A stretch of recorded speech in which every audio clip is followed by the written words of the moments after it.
Assalamualaikum warahmatullahi wabarakatuh. Saya Nanda Arunhawati, NPM 2141103 dari kelas Manajemen 21 Gabungan. Di sini saya ingin menjelaskan sedikit tentang materi kode etik pengguna informasi. Yang pertama kita bahas yaitu kode etik pengguna informasi teknologi. Kode etik pengguna informasi teknologi adalah seperangkat prinsip dan pedoman etis yang mengatur perilaku individu dan organisasi dalam penggunaan teknologi informasi. Tujuan utamanya adalah mempromosikan perilaku yang etis, aman, dan bertanggung jawab dalam penggunaan teknologi.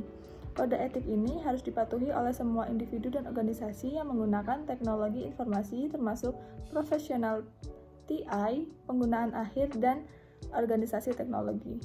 Kode etik ini penting dalam dunia teknologi informasi karena yang pertama melindungi privasi. Melindungi data pribadi individu dan menjaga privasi adalah prioritas. Kode etik membantu mencegah penyalahgunaan data pribadi. Yang kedua, keamanan informasi.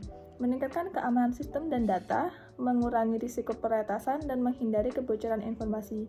Yang ketiga yaitu menghindari penyalahgunaan, mencegah penyalahgunaan teknologi seperti cyberbullying, peretasan, dan pelecehan online.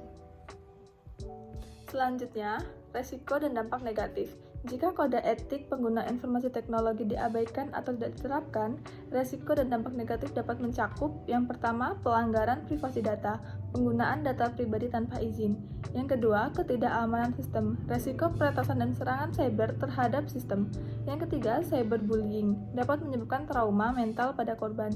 Yang keempat, kerugian finansial, penipuan dan pencurian informasi keuangan. Yang kelima, reputasi rusak, tindakan yang tidak etis dapat merusak reputasi individu atau organisasi.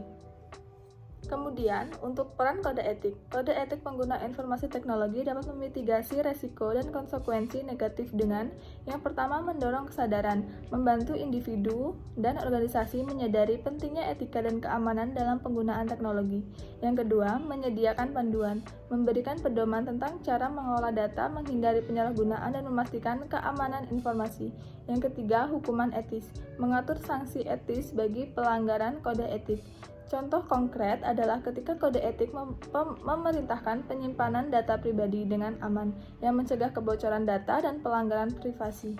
Adapun contoh kasusnya, sebagai contoh, kasus pelanggaran privasi data oleh sebuah perusahaan teknologi besar yang tidak mengikuti kode etik dapat mengakibatkan jutaan data pengguna terekspos. Di sisi lain, perusahaan yang mematuhi kode etik dengan ketat dapat mencegah insiden tersebut dan menjaga kepercayaan pelanggan. Terakhir, mengenai manfaat kode etik. Manfaat dari mematuhi kode etik pengguna informasi teknologi meliputi yang pertama, kepercayaan, membangun kepercayaan dengan pelanggan dan mitra bisnis. Yang kedua, keamanan, melindungi data dan informasi.